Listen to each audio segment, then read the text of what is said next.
Kim and Kelly. Kelly, I love your background. Is that your real house? Yeah, my husband just finished that. I I'm love doing a that. thing. Can you finish the Beautiful. wall? He's like, okay, I need to I do, love it. thank you. And I have my friend, I'll show you before we start. I can't put any of my signs on camera. Most of them are too offensive. Oh, My wow. friend made this she cut all the wood. Wow, that's like a There's quilt. another I something know. she made not long Wooden ago. quilt. Today, we are talking about inflammation versus inches. What does Debbie mean by that? Well, one of the brilliant gals on this call suggested this idea last week. And, I see it commonly in the group. I saw it commonly before I had a group. I just maybe didn't really understand what it was. But sometimes there's comments like, oh, I gained 6 inches in my waist overnight. Or, I lost 6 pounds this morning. A lot of times we associate and we blame the flow or the lack of lymph flow in this group. We beat ourselves up and we take the abuse on the street about how it's your fault and you've gained weight and it's what you're eating or it's what you're not doing. When, like anything else, it's never going to be any one thing. And it's also going to be a very individualized thing. What we want to bring attention to today is maybe it's inflammation. Maybe you had a massive increase overnight because something you ate the day before just didn't agree with your system, or maybe you're retaining things because of that. Maybe you're regularly active, and when you take a day off, your body swells. So there's lots of different reasons that we beat ourselves up. And hopefully today we're going to offer a little guidance on one area that may not be as much your fault, perhaps as we like to blame ourselves for. Today we're talking about inflammation versus inches and how to tell the difference. What are the symptoms? What are some of the signs? And recognize, I'm probably going to say this a few times throughout today's chat, that you're all different. And what Kelly's doing for her may or may not work for Kim. And although the group has gotten to the point, both our groups are quite large and it's great to exchange ideas, I strongly encourage you need to be proactive. Do your research for you. If you're not aware of what your body is like when it's inflamed, or if this terminology is new to you, you may want to do a little bit of a further step back and understand, what is inflammation in a body with whatever condition it is that you're dealing with. And, maybe it's a symptom versus actually gaining weight. So let's break into this chat. I'm going to lean towards we've got Kim and Kelly here today. Last time Kelly spoke with us, Kim was unable to attend, but I knew she'd be anxious to join us today, not only from a personal basis, but like other things, sometimes things change throughout the course of your life, and what you thought it might have been in the past may present differently in the future. So Kelly was the one that raised this idea. So I'd like her to talk a little bit on her perspective about what her body personally deals with when it's inflamed. But Kelly also has experience in working and mentoring other people, and she can really speak to the differences between different bodies. So thank you for coming today, Kelly. Sure. This has become like a thing for me. And Kim touched on this before we started officially chatting, but our bodies change and they go through different things. And I think I've seen in all these groups, people want like the golden ticket for their condition. They want can you give me like the magic potion? And they think that once they have, you do step one, then step two, then step three. You eat these items and you don't eat these items. You do this exact amount of time on your vibration plate and then get in your pneumatic pump for this time and then go to the pool for these amount of minutes and only those minutes and only do these things in the pool. Then like magic, you're well and you feel great. And that's not true at all. And so, that's been really frustrating for me because as someone who's running a group, as you know, people want the answer. And everybody who's found part of an answer thinks they have the answer. but they don't have the answer for somebody else. And what they may not realize is they don't have the answer for themselves 6 months from where they are right now. Yep. I know that Kim has gone through a lot of health things in the last year. I've gone through a lot of health things, and I ended up in a place where a lot of inflammation that I thought was under control, it all came back, because when your body has trouble regulating inflammation, then when something happens, it's like that's what your body goes to. Inflammation is a natural process in everyone's body. And so, if you exercise, you have inflammation. That's what happens. If you sprain your ankle, you have inflammation. Inflammation is your body's response to any kind of stressor or any kind of injury. Inflammation means fluids going there, blood's going there. All those healing things that your body needs are going there. And the problem comes in our bodies that can't get rid of all that stuff that's going to the different parts of your body to heal. And for many of us also, our bodies overreact and we get way too much of that stuff that we need. Yeah. And sometimes really quickly and for reasons we really wouldn't expect. And so I think we need to recognize inflammation is not our enemy, because if we didn't have inflammation, we would never heal from anything. So we need all that good stuff going to our different parts of our body. But we also need to support our bodies in dealing with that inflammation, because in a normal situation, you get the inflammation, your body uses what it needs, and then it flushes it out. You have waste, and it transforms it to all these great things, and what it doesn't need, it gets rid of. And we have trouble getting rid of all that stuff. And so I think first we need to not look at inflammation as an enemy. We kind of need to reframe. Inflammation is a signal. Inflammation is an indication that your body's trying to do something to help itself. And so that perspective for me has helped, because I gained a lot of inches. And I can tell it's inflammation, because my weight stays the same no matter what I do. I lost a couple of years ago 65 overall inches. My weight was the same. And this last year, I've gained about 30 of that back through different health crises. My weight is still the same. And so that makes no biological sense.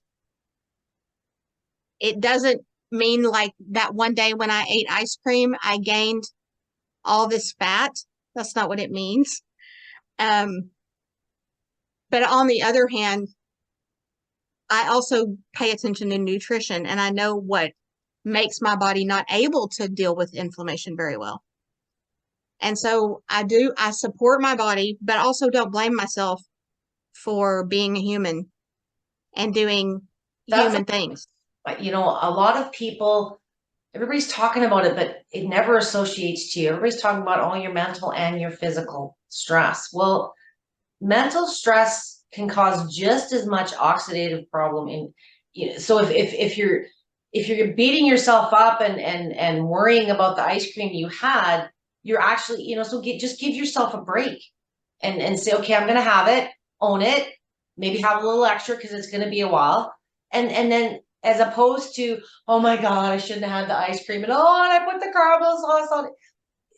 A lot of that negative self-talk contributes to this equation as well. Yeah, it does.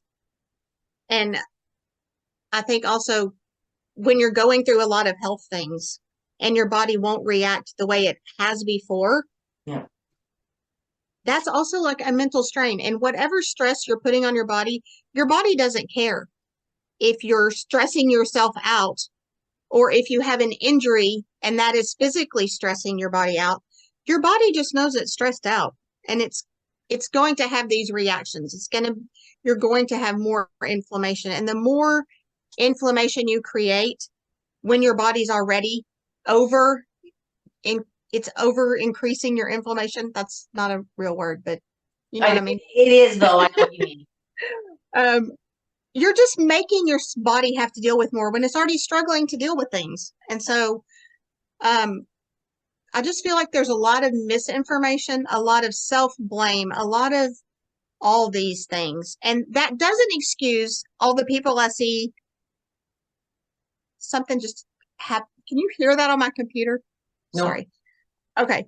That doesn't excuse all these people I see who are drinking alcohol like a fish and then saying, I don't understand why I feel bad. Or eating 20 desserts or filling up on pizza every day. You do have to be responsible for your own health. You have to make good choices. And then part of the good choices is taking care of your mental health and your physical health. Let's switch gears a little bit. I want to talk more about how it presents with you personally. So, you know, even though I look at Kelly and Kim as my discipline queens, because, you know, if I had lipedema, I would be one of those victims, because I'm the worst for the food and I'm the worst for the discipline on the food. And but I'm not dealing with a condition. You know, for me it represents in different ways: greasy hair, I break out with zits, my energy levels.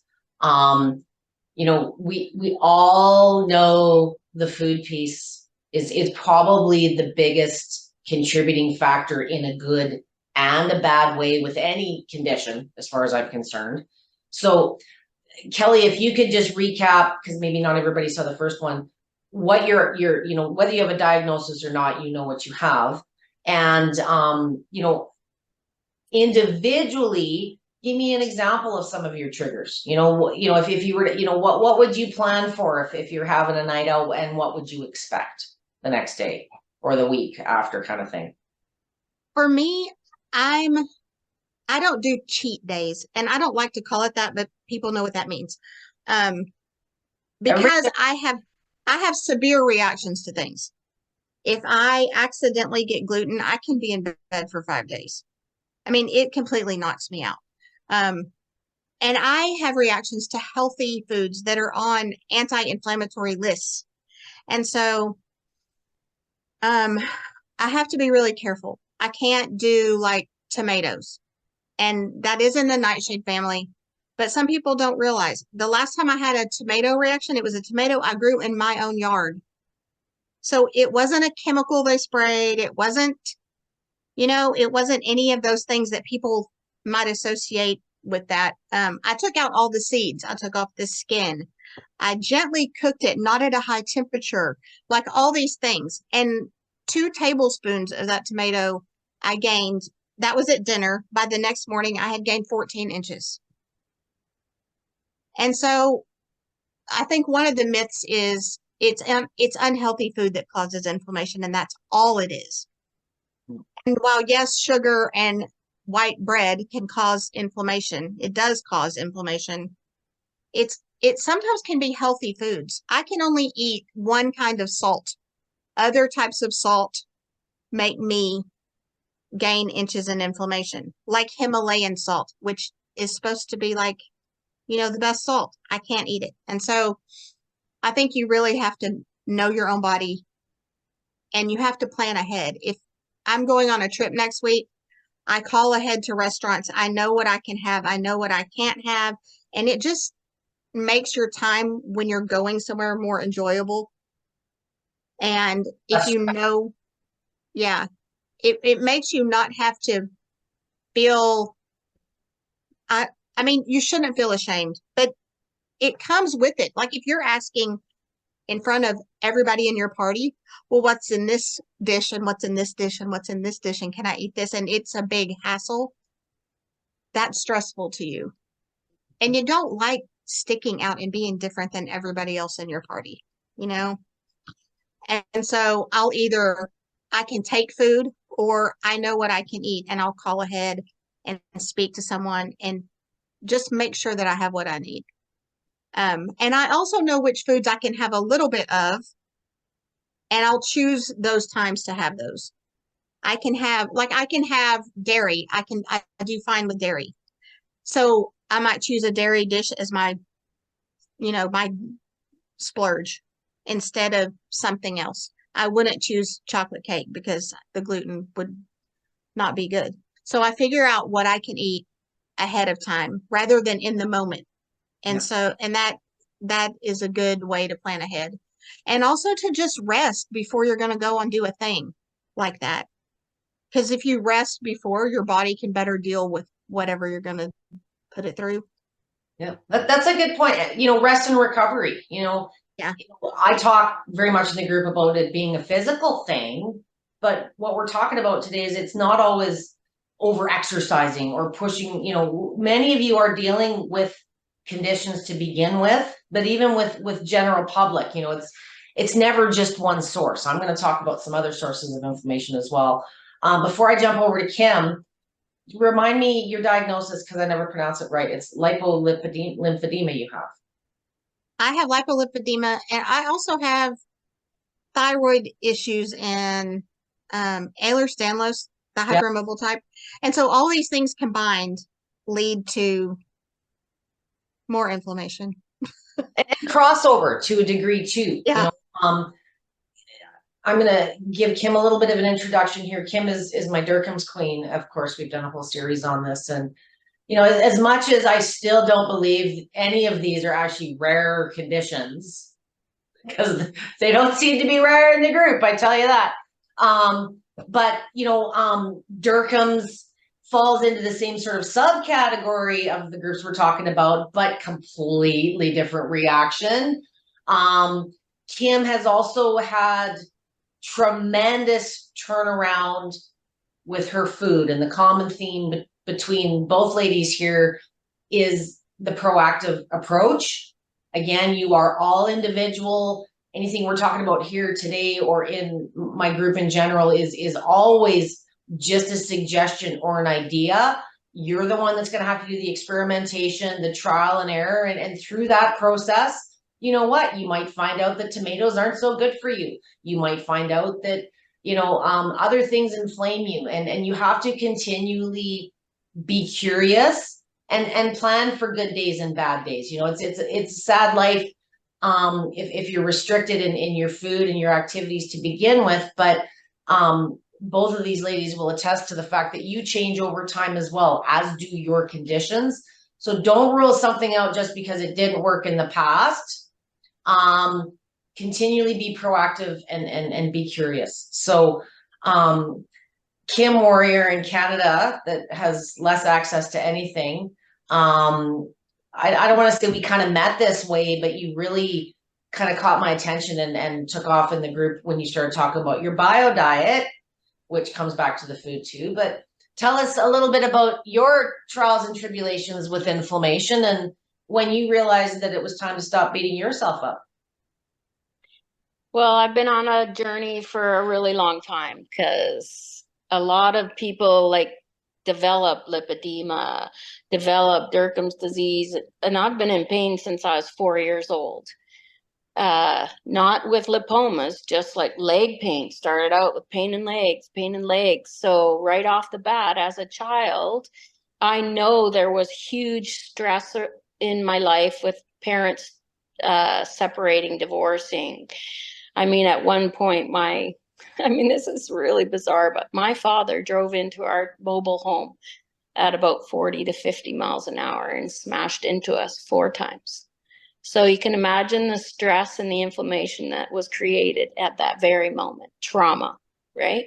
So I'd already had pain in legs since I was 4 years old. This happened when I was about 11.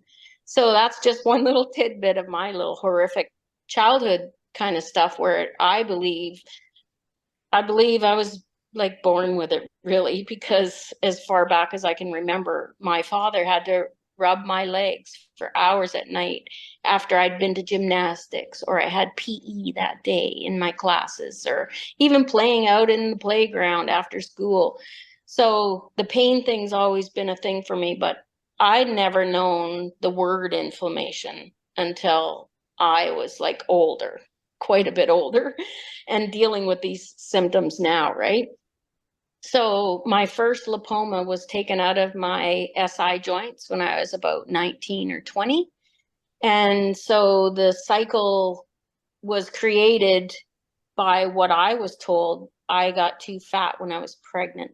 So that's why I had these fat cysts, is what they were explained as.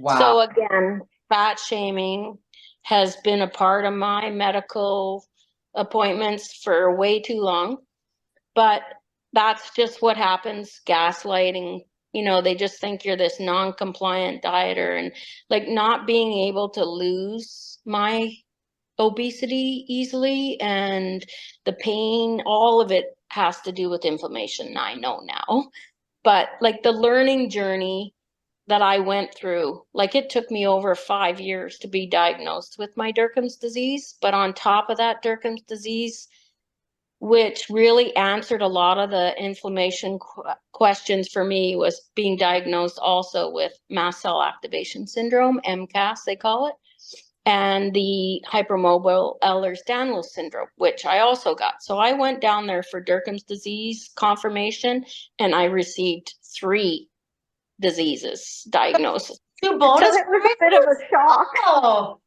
But, you know, I am that proactive person. I have to find out everything. And I go to medical journal papers. I don't read articles. I have to have the medical literature in order to feel it's real. And I have to find it like 5 different places in order for me to trust it. So that's kind of how I started out. But I literally, like I was diagnosed with fibromyalgia in 1980. So like I've been diagnosed with chronic pain syndrome. I have like arthritic things. I have facet joint arthritis. I have SI joint dysfunction from a fall. I had a broken tailbone all my life, but my surgeries last year was quite difficult. Like I've had a few really big surgeries through BC Children's because I fought for care in Canada after I got that diagnosis in 2018. But to learn about inflammation has really, it's almost like a theory all in itself. It's like, okay, fight or flight I'm learning about. It's exercise. If I exercise too hard or go too hard at anything, even cooking in the body, you know, like everything starts to hurt. And then when it gets past the point of managing it, it turns into what I call verberation. It's like, okay, now I'm not managing it. I go from, okay, I'm all right, I'm okay, I'm pacing. And then it's like, okay, you blew it. Now you're 2 days in the chair, right? Or you can't do anything with your hands because I cut 12 sweet bell peppers the other day. I couldn't do anything after that. I was like toast. Like there's so many symptoms of inflammation. Just using my hands to cut things or like anything intricate really drives the lipomas. My right side where my port wine birthmark is like polluted. But you see this swelling? Nothing going through this area. Dr. Hertz said she did a thermography thing or whatever. She says nothing lymphatically is getting through there. So like there's all kinds of different causes for my inflammation. And like I have multiple pain modalities and I've been in pain all my life. So I really don't understand what it's like to be out of pain, but I've managed pain all my life. Somehow we made it 100% of those days, right? So each one of us finds our own way through it is what I've kind of like come to know, that we are similar, but we're all very different. Like you can have Derkham's and lipedema all at once. You can have lipedema, Derkham's, and lymphedema all at once. And I know someone in Canada that has all 3 of them. So finding people that deal with the same kind of stuff has helped. But like you say, what goes on the end of that fork can make or break you within 20 minutes. Right? Like you need to understand that it's an experiment. It's a journey. You are not going to find the pill, the magic thing. I have a slew of different things that I use to keep my inflammation down. Majorly, it's my vibration plate every single morning. Life Pro, man, that one piece of equipment enabled me to start moving better because it massages me just by sitting there with my legs on in the morning. So it reduces my inflammation that I wake up with it. Like I can't even tell you what I feel like. When I wake up, it's horrible every single day. And then I get on my plate with my fatty coffee because I put MCT oil in it and collagen, and like I'm doing all kinds of things now to support my body in better ways that I never knew about before. Like we have a connective tissue disorder. We need to take collagen. We have like pain. So we have to keep the inflammation down. So that's where my bio diet came in. And I learned a lot, and it changed my life too. Like I've had all these like heroes step into my journey that just kind of made it a little bit easier. Like bio diet is a ketogenic, scientifically based formulated diet. And I connected with this fella in Vancouver. He's a breast cancer researcher, and he's now gotten into all kinds of different things. But he taught me how to change my life, because I was a sugar addict. I was full of information because I'd sit down and have licorice and ice cream for dinner. Sure. Yeah, I loved it. And I am a admitted sugar holic, because I could eat a loaf of bread and peanut butter for dinner. I could eat, do you know what I mean? A bowl of pasta. I didn't want anything else. Vegetables. I still don't eat vegetables because there's these things called, what do they call it? Oxalates, leptins, all these things that can interfere when someone has MCAS and sensitivities.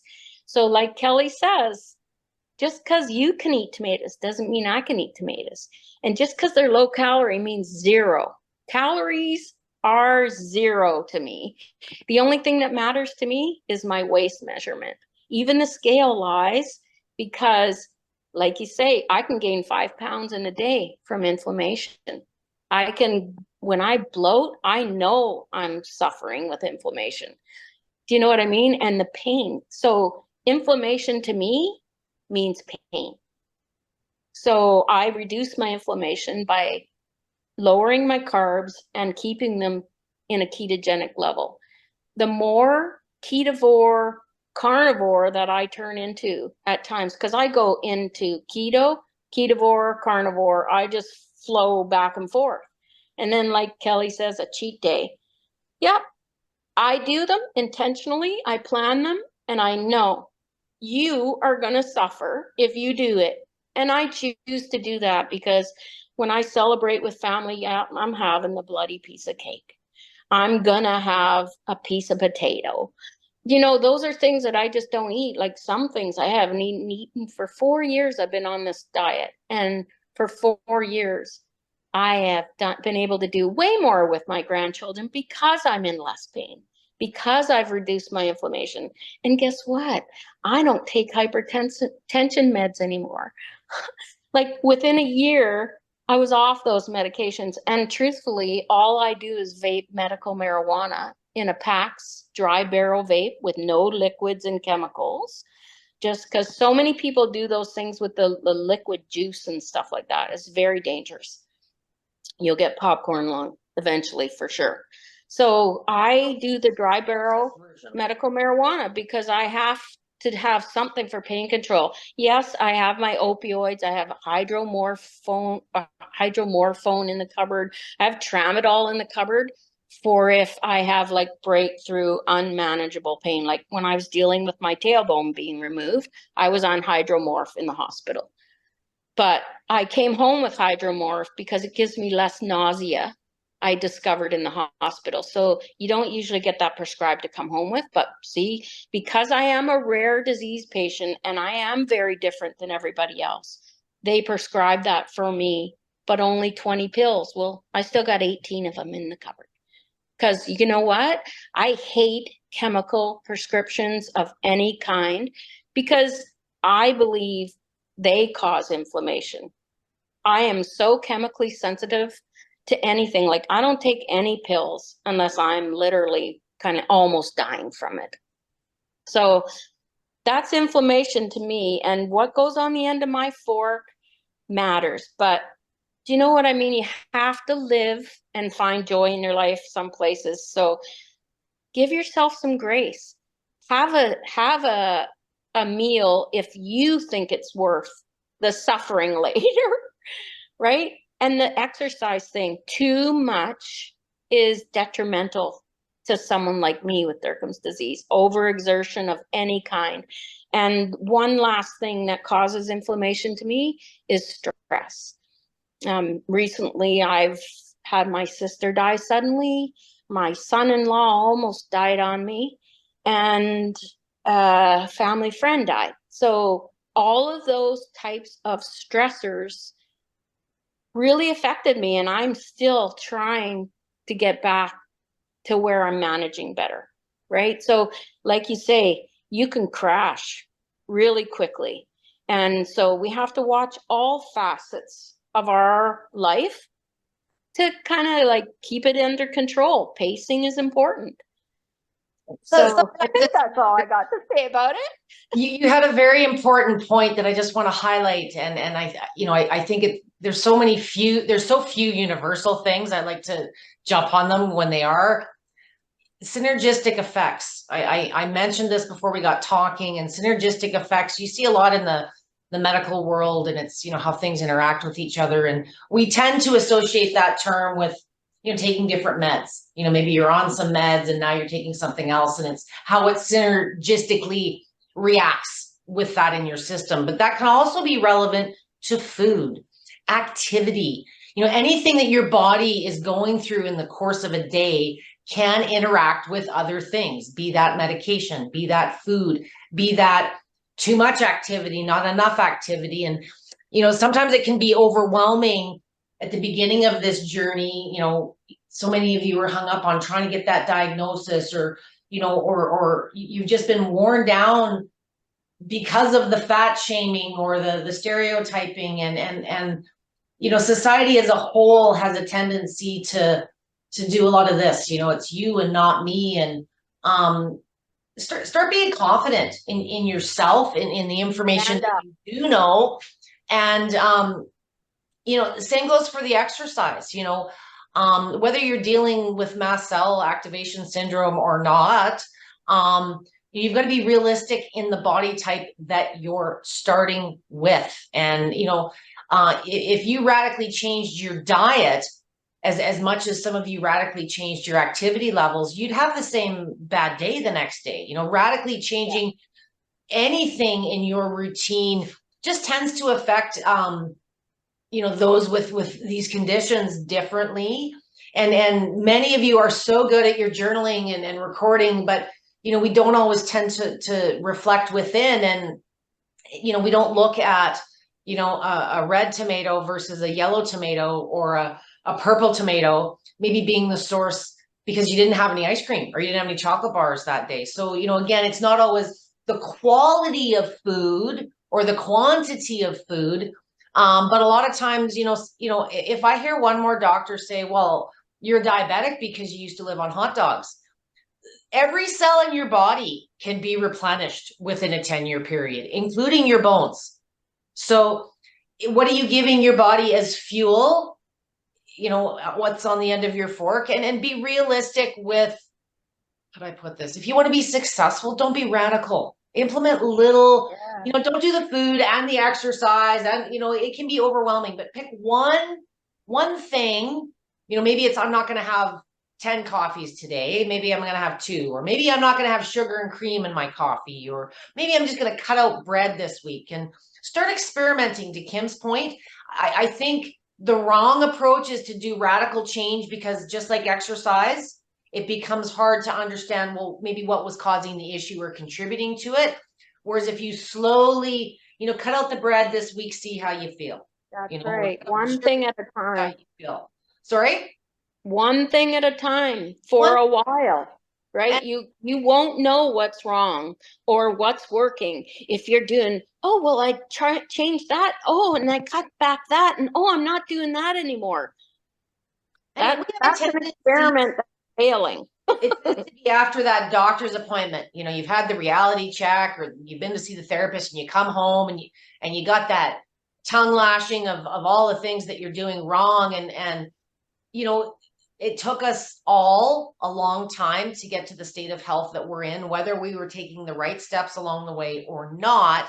You know, we're at a place where we recognize, and what I want everyone to commit to today is to stop beating yourself up about what you didn't know yesterday, what you do today. And if you are watching us today and going, I never thought about inflammation, just entertaining the fact that it may be that, and stop beating yourself up might alleviate a little bit of oxidative stress, and then maybe you'll have a better sleep tonight. And a very small change, my point is, can have a huge impact in the overall scheme of how you're feeling. And if you're feeling better and you're in less pain and you're moving a little bit better, chances are everything else, you know, when you get a little motivated in one area, it tends to have a ripple effect in other areas. So take that motivation and apply it, but don't apply it to everything all at once. Like I say, one step at a time. Same goes with the machines. I want to talk a little bit, because I am being conscious of time, because I know Kelly doesn't have all day. And we got started late, my fault. But inflammation is also something that I deal with probably more commonly than not, with you using your vibration machines and your guns and your red lights and anything that you're doing physically to affect your body. As Kelly said so eloquently, inflammation it's not a thing. It's a process that your body goes through to get from here to here. I'm not here to change what the community thinks about this. I just want, I will bring this point up today. I know many of you are killing yourselves. But you know, so it still does boil down to where you're starting. And I don't think vigorous or high impact or any of that is terminology that I support, unless it's people doing it already. You know, everyone can get to that point, but you know, if you've never worked out in your life, whether you have lipedema or not, it's not a safe starting point, especially post 30. I'm sure you each have a story of what you've done to yourself when you've overdone it, right? Takes almost nothing for me. It's a fine line for me. Overexertion never pays out. Like, the more I do, the more I hurt. So it's as simple as that. And now I'm like, hey girls, I'm 61. So I'm a little older and arthritic-y than probably you guys are. So like, I got big toe arthritis now. So I got other issues coming into play. I'm probably getting surgery on my toes now. And my SI joint, like my whole entire body is like a bit of a wreck. But hey, we're getting through. And that's the thing about inflammation and all this kind of stuff. Like, you found your way through, Kelly. I find my way through. But through the help of Debby, I've been able to incorporate more movement. So my health and my mobility and my balance and my strength, like all of these things are in the inflammation, like the inflammation group for me. Everything surrounds inflammation. I don't even care what part of our journey we're talking about. Most of it has to do with you're inflamed or you're not inflamed. You're managing or you're not managing due to inflammation. And what I'm going to do, today I'm going to try and be good about pausing here and there, because I found last time as I was cutting and putting, you know, some of the stuff I was going to edit out was good, and I moved it around and added it here. But one of the big things that I think you can both speak from completely different tangents, but is really also, I don't want to say it's the biggest factor, but it always is your food. Your food can inflame you. And one thing I've learned, probably from both of you more so than Jen, you, Kelly, through the page, but Kim through the one-on-one, is, you know, it's not a death sentence, you know, sugar or carbs or whatever it is, but there are ways to plan. You know, if you are going to have a weekend with the grandkids, and you know, at least you know what to expect on Monday, Tuesday, versus, oh my goodness, what's wrong with me? Why do I feel like crap? Well, it was the popcorn and the burgers. And, you know, I was just watching my favorite Dr. Tom Kaelin, his show was running today, and they were talking about inflammation.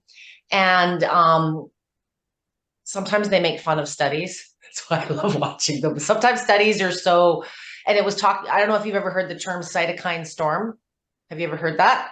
So cytokine storm is, there's so much shit going on in your body, and there's so many different natural and medicated chemicals that it kind of creates a storm, and how your body responds from an immune standpoint varies. And a lot of times, and this isn't a lipedema thing, this is the way our medical system educates us thing. But this one study they were ripping apart basically said that people that are really sick have more chemicals in their body than people that aren't really sick. And I'm like, well, of course, you're taking more Dristan, you're taking more time. Like we have to, like Kim has worked the system in Canada to a degree to her advantage in a country where there is no diagnosis, there is no doctor. But you probably pushed harder and further than most people on record. But that's not going to change the system. This is where you kind of got to be a little selfish and say, well, listening to this group or that blog is good information, but how does it apply to you, and how do you navigate that in your course of treatments? I can only give you the path and open the door. I can't make you do it. And so the same goes for looking at what you're ingesting, what you're medicating yourself with. And, this lady last night I was mentioning, she has gone through really all kinds of weird stuff in the last 90 days, and none of my toys have worked. She just feels like shit. Well, we find out that she got the wrong thyroid prescription 3 months ago and has been taking the wrong damn pills. Well, that in itself would cause, right? Didn't even think about it. There happened to be some new chick at the pharmacy that said, aren't your pills normally yellow? And these ones, and I even said to her, like, didn't you notice? Oh, well, I assumed the doctor, I used to have a lady that felt warm to the touch. I didn't know what lipedema or lymphedema were then to the degree that I do now, but, she just always seemed hot to touch more than, in certain body parts, and the red blotchiness. And then this is before she even got on the machines. So, and then last but not least, I don't really want to talk about meds, although I know many people do take for chronic inflammation. But I would like to talk about synergistic effects. So as you said, Kim, if you're taking meds and it's not even necessarily like a prescription, it could be herbal remedies, something you're getting at the naturopath, something your next door neighbor suggested. That's the big thing. Listening to friends, do your own homework and do your research for you and your body type. Inflammation is kind of one of those funny things that happen for a reason. And if you've managed to find a way to alleviate it and manage the inflammation, that's where the consistency and, sometimes you're doing these things, not because you're inflamed, but you're in that preventative phase, the proactive of keeping it away phase, so be mindful of that, because sometimes we do get distracted when other things come up, and we abandon all this good work we've been doing. And then you think it's something else, when if you've got the solution, and maybe it was the food, maybe it was the activity, but don't give up those good habits that got you to those. We have a tendency to abandon things when things get better, right? And then we forget it was inflammation, and we go back in this cycle. If Kelly's still got time, there is one more different angle I kind of wanted to talk a little bit about. Many of you, we've talked about self-care obviously at this point, but for those of you that are working with patients, with clients, inflammation presents to you and touches and feels differently. I would like a little perspective from Kelly, as a caregiver herself. What do you see in people, and what are signs that you visually or physically separate to yourself that you've come across that maybe gave you a clue that maybe it's inflammation and not weight gain?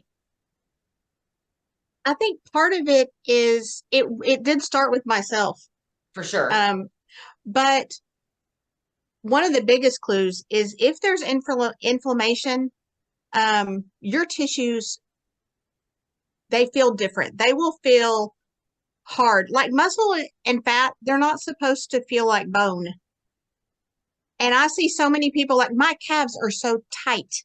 And it's not that your muscles are tight like you're tensing your muscle. It's that your whole calf is full of inflammation. Or one of the common things with lipedema is heaviness, feeling their tissues just feel heavy. And I've always had that same experience. Whenever I do things that I do to relieve inflammation, whether that's like hot, cold showers or a massage gun or whatever the method is I chose that day, I didn't lose any weight, like fat weight, but I don't feel heavy. Like I don't feel I'm lugging around, jugs of water while I'm trying to walk. That's the best way that I can explain it. The doctor that comment with new users on the machine, it's not the machine. I'm not plugging the machines. It's the movement. You're moving. Mhm. You're moving. And a lot of people comment that they feel light, fluffy, kind of airy after you first experience, you feel lighter. Well, logically for the same reason.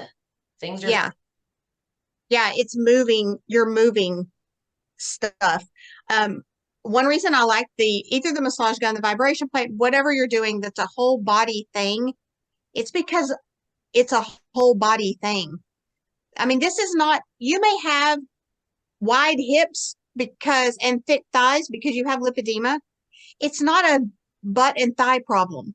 It's a whole system problem. And so,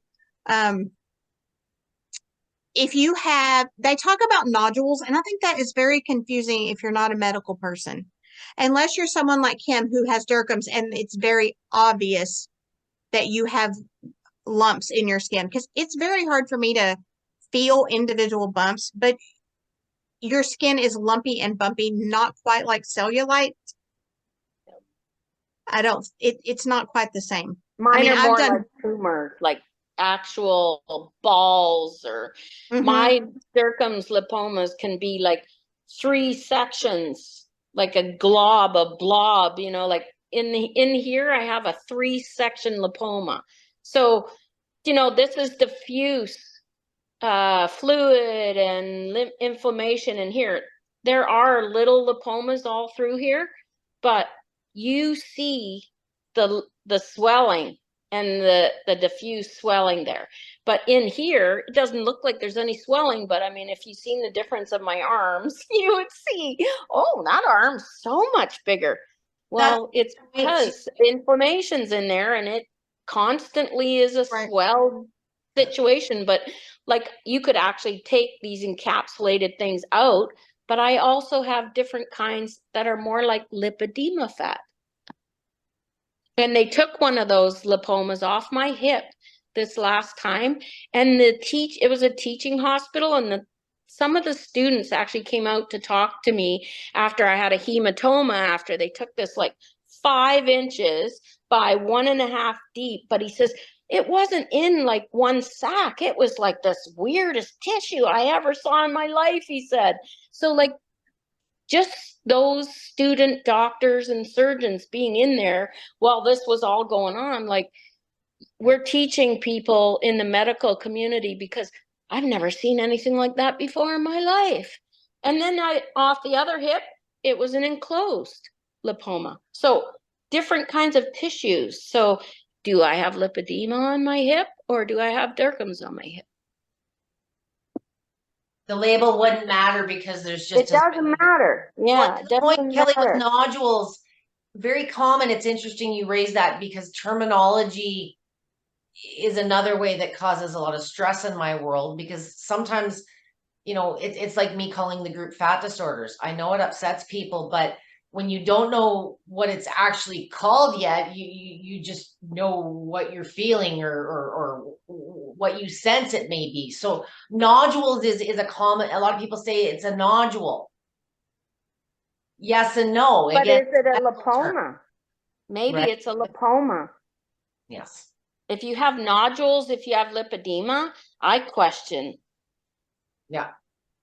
Well, I think the other thing is that's a medical term. And while doctors who have felt nodules can determine that, I think feeling your own skin, like your own tissue, it doesn't feel normal. There's hunks of tissue under the skin. And if it was a muscle and you tensed it, it would feel like that. But it's not a muscle. And honestly, your muscles should not feel like that.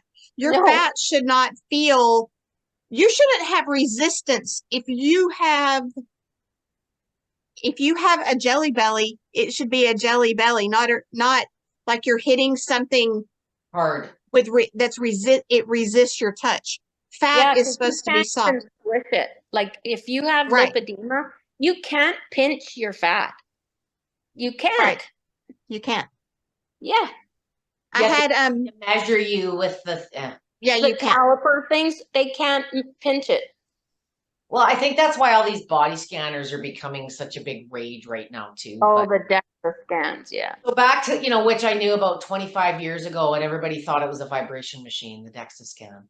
So there's so many, again, just like the food and, if there was one path to success, honest to God, guys, we totally would share it and publish it and we'd all be millionaires. But the same goes for, how inflammation presents on your bodies. And, we've talked about, in my opinion, probably two of the bigger sources of inflammation. You can blame your disease all you want, whether you have a condition or not. You may have perfect health, but you might develop diabetes by the time you're 50. Eventually the food, the inactivity, and the lack of understanding behind both of them and how beneficial they could be for you is a situation most people find themselves later in life.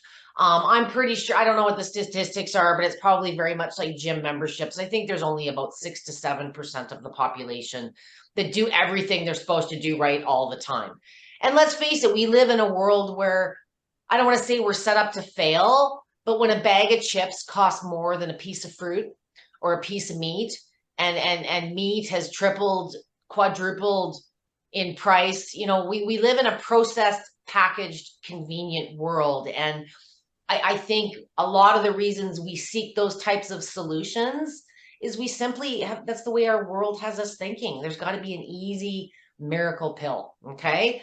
One very last point that I wanted to bring up on inflammation, and I've had a few conversations about this, but it's probably about 20 years before anybody's going to have a real conversation on this. But inflammation can also be environmentally induced. Everyone is very much involved in the technical world that we live in, and I've had a few conversations with many of you about pulse electromagnetic field therapy lately, and I've been getting a lot of questions around EMFs. What are EMFs and how do they affect my body, and is it the same thing as the magnet that Debbie's? No, it's not the same thing, but there is a big lack of proactive information out there. I am very much about mitigating the effects of Wi-Fi and these types of things. I am EMF sensitive. And what I mean by EMF sensitive is I can go into Walmart and I look like I have Raynaud's in about 10 minutes. All my circulation to my extremities cuts off. No, I do not have Raynaud's, because this only happens when I'm around a lot of security tags and POS terminals. But I do a lot of pulse electromagnetic testing. Many of you, while you're listening to me ramble for an hour on my videos, or you're going, I'm glad there's support groups out there, but I would like you to all start being a little bit mindful about the devices. I'm not saying that your phone is your enemy or your cell phone is harming you, but the research is not settled on that, and there is a healthy amount of it growing out there. I am asking you to just add this to the list of being mindful. If you do spend a lot of time on your phone, on your tablets, keep it an inch away from your body. I'm not talking don't ever use it, don't interact, but if you've got routers and Bluetooth and super boosters, what wireless technology, even your television remote, this is, radio stations, this is not new, but the densification in our environment of these has increased substantially, and it's a cumulative effect. So, sometimes the inflammation, everything you're doing right, is you're still having inflammation. This is just something I want you guys to consider and experiment with. Turn your router off at night, or keep your body physically separate, have it on a side table, use a stylus. The more we expose our body to some of these fields, and not all fields are bad, there's fields that come out of the plug in your wall. It's not just your cell phone, but it's the cumulative effect. And if you are a tech junkie and you find yourself with a warm lap because your laptop's been sitting on there for 3 hours, this medically could be contributing to your inflammation. So just something else to be mindful if you do spend a lot of time on your devices. I want to thank you both for sharing your wisdom today. Nothing is absolute or exact, but we always want to try and offer some ideas. And the big message today is, we know what's our fault. We know if we're doing the things we should be or shouldn't be, maybe not to the exact tune of a book or a protocol, but we know if we're being good to our body or being bad to our body. And for those of you that are doing the right things and taking the right steps, and don't be frustrated, because it may and probably is inflammation. So that I think that was a good topic for we forget, there's so many things coming at you guys as far as information and new research and new studies, and there is no magic pill. There never will be. And if you are taking what you believe to be that magic pill, just do the homework, look into those synergistic effects. And our display is a little bit different now, but to Kim's one line, be cognizant of what's on that fork too. Kim, Kelly, any closing words? Different.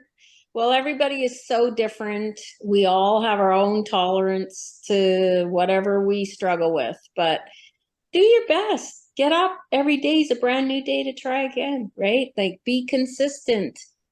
Consistency is a challenge. And right now I'm on a 30-day keto consistency challenge, but it's our way. What works for us, just do it for 30 days. Try it. You never know how well you can feel. You're the experiment. N equals 1, I guess they call it, don't they? And I would add to that wherever you are right now, whatever step you take, it's a step. Yes. And if you try to do too much, you're going to be stressed out. It's like all those great New Year's resolutions that last a week. Mm-hmm. That's not what you're going for. You're going for what's going to work for me, what works for my life where I am. It may be a really small thing that you think is insignificant, but if you add it to your routine and it makes a difference for you and it improves your quality of life, it's not a small thing. No. And so if that's what you can add right now, then that's what you need to add. You don't need to, you don't need to compare yourself to somebody else who's doing all these things. Those things may not even work for you. So do what you can where you are. And if you know yourself and you listen to yourself, you'll know what one of those things is that you can do. That's an interesting point. Sometimes what you see on camera, just because this person looks like they're doing all the right things and says they're doing all the right things, you don't know what the other 23 hours of their day looks like. There's a lot of people, myself included, I'm a little more transparent than I need to be sometimes, but I am by no means perfect. I probably have 8 to 12 cups of coffee a day. I average about 4 to 5 hours of sleep a night. But the biggest epiphany with me was, instead of blaming everyone, I'm the one making the coffee. I'm the one not going to bed till 2 a.m. I know my issues, and I will say, as I've gotten older, whether I want to or not, my body's forcing me to pay attention to those things. So, to be 20 and recover from that hangover by the next morning, eh? Every day above ground is a blessing.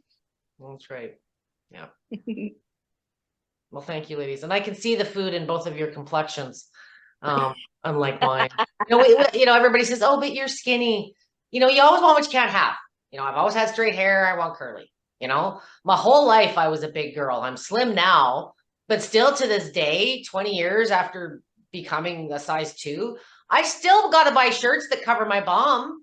I'm still conscious about my big bum, even though I don't have a big, so sometimes that source of inflammation, we're our own worst contributor. Stop beating yourself up, guys. And like Kim said, and like Kelly said, start something. Take one step forward, but make it a small one. Something that you can bite off and chew in one mouthful versus, overcommit, underdeliver. I don't know if that, that used to be something I always used to preach in my bank days. I'd rather you over service and surprise someone, so give yourself a realistic, accomplishable goal. Don't set the bar so high and make the task list so long in between that you give up before you even get started. Okay. And one thing that Kelly was on about is like when you don't plan. And someone taught me a little bit of a statement. It's like when you fail to plan, you plan to fail. Mm-hmm. So I've really learned that lesson because like we talked about all food and everything else. Like if I don't plan my food and take it with me for a couple days at least to a hotel when I go visit family, I eat the wrong foods for what's working. So why would you not try to plan just at least to, abate some of the time that you're not going to feel okay? Because as soon as I start eating carbs and sugar, I feel inflammation and the effects of it, bloating and tired, fatigue. So one thing at a time, give yourself some grace, enjoy your life, find the joy, people, find the joy. Helps with the oxidative stress. Yeah. Which is what it's all about. And smile. Even if you don't feel like it. You can't be down if you're smiling. So it helps. Contagious too. Right? It is. Kelly and I persevere. And that is how I think the both of us have been successful. We just don't give up. That doesn't work. We try something else. Well, many out there, I know you have the willpower. If all of you would apply the same amount of mental energy and capacity to your own self-care that you do chasing half these doctors around looking for an answer, I think you'd be further ahead. Because even if, as I've said before, even if you get to that diagnosis, even if you find the best support group out there that has all those answers you're looking for, they're not going to do the work for you. You still got to apply. So you may as well start the experimentation today. Cool. Well, thanks, guys. We'll do this again next month. I think I already kind of have a topic in mind. But if you have something that you would like Kelly, myself, Kim, and normally Jennifer, due to probably my technical skills today, Jen wasn't allowed to or wasn't able to join us. But if there's something burning out there that nobody wants to talk about and should be talking about, I kind of like doing those things just because it's not in a big medical journal or published in the Lancet yet. Science has to be curious too. As a homeschool mom, I know, and I'm sure Kelly can attest to this, scientific experiments start from curiosity. I have an idea about something and I'm going to have a theory about how it might, so if you look up the 5 steps of a scientific study, it all starts with being curious about what the potential outcome may be. So instead of being afraid of the outcome, start ruling things out. And you are going to have setbacks, but the more you try and the more you expose yourself to, whether it's just information or physically experimenting, the more you might find solutions. And there's just more and more out there every day. Okay, let's talk just a little bit about inflammation. And first we'll just go real quick. What is inflammation? You may want to know it is just our body's way of getting rid of or attacking those viruses, bacteria, diseases, and toxins that we have in our bodies. And as a therapist, I see a lot of people that have inflammation. And you want to know, maybe you ask yourself, how do I know if I have inflammation? Well, most of us all have inflammation. And so a few of the ways that we see or how inflammation will present itself is it actually will cause like swelling. So if you think of the last time that you had a cut, what happens is it gets red, it gets puffy, and this is just our body doing its job. And so this is inflammation. can do a lot of things to try to help offset that. And a few of the ways that we can do that is just by our diet and eating foods that are not inflammatory. The biggest thing is just trying to rid your diet of those processed foods. And I know myself as a busy mom, and I work full time as a massage therapist, I'm a wife, and it's just, the daily grind of go, go, go, go, go, and do. So we just get stuck sometimes in that rut of these crappy foods, and we just kind of want to go to those. So we really do need to look ahead and try to plan, and I'm so bad at that myself, but the foods that we eat are really causing a lot of inflammation, and also a sedentary lifestyle. I know a lot of you may work, but you may be sitting behind a desk all day, or you may be working from home, and so you're sitting in these awkward positions and you're not doing a whole lot of moving. And so then we start seeing a lot of signs of inflammation. You can get brain fog, and they have actually linked inflammation to your cholesterol levels being very imbalanced. Skin issues such as, dry, flaky, red, itchy skin can be linked to inflammation. And just a few of the things that you want to think about is getting some movement in your day, some daily exercise. And I know it's really hard for a lot of us because we don't always seem to have time to schedule a workout.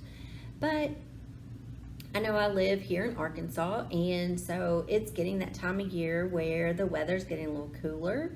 Maybe you could try and go just for a little brief walk after dinner, and that is going to be really good for you. But just try to work something super simple into your day, and honestly, even if you just do some deep yoga breathing, that is going to help you with your inflammation, because it gets those lymphatics moving, and it helps to get that blood flowing a little better. And these things will help you get rid of some of the inflammation. There's a lot of quick and easy ways that you can get your body moving. I feel like as a massage therapist that the movement is probably the biggest factor in a lot of the clients that I see, other than food sources. The lack of movement is a huge component to this inflammation that we all deal with. And so you just really need to try to schedule a time in your day. I met Deb several years back, and we kind of stayed in touch. And so I know you guys always hear her talking about the vibration plate, but I have a huge testimony about this vibration plate. I'll share it with you guys another time. But my vibration plate is my go-to. I'm a massage therapist. I am on my feet sometimes 10 hours a day, and it is very physical. So I am working super hard during the day, and then at night, a lot of times trying to get some movement, workout, exercise, or whatever you want to call it, into the day for me is almost just next to impossible. However, I always do look to my vibration plate, because it is going to get your blood moving, it's going to get those muscles contracting, and it's just going to move the lymphatic fluids to help you to move those toxins along and throughout your body. But mostly, if you can just watch your diet and the foods that you're eating. Also, we don't usually think about it, I believe, is drinking alcohol. And I like to have a nice drink. I can get a glass of wine just as well as the next person. However, I do limit it greatly because of the amount of inflammation that it causes to my body. Those are just a few things about inflammation. Quick little tip. I hope you guys enjoyed that. Thank you. Thank you, ladies. If any of you have questions on the recorded basis of this, sometimes the convo gets a little bit heated. If you've got something specific for Kelly, Debbie, or Kim, we are all group members. Tag us at Kelly, at Debbie with a Y, at Kim. Some poor lady last week, I felt bad. I did get her an answer, but I tagged the wrong Karen. I'm so bad for doing that sometimes. So if you do have something specific, and if it's something you're not comfortable, I always try to encourage, there's nothing to be ashamed of in our group. I ask just as many stupid questions as the next guy. There's no such thing as a stupid question. You didn't know yesterday what you do today. So we invite those questions. And again, if you have a topic, something that you'd like to discuss or you'd like us to share that you think more people can benefit from, please let any one of us know in a private message or just make a comment when we get the recording up. Thanks, guys. Thanks a lot. See you, ladies. Keep sparkling.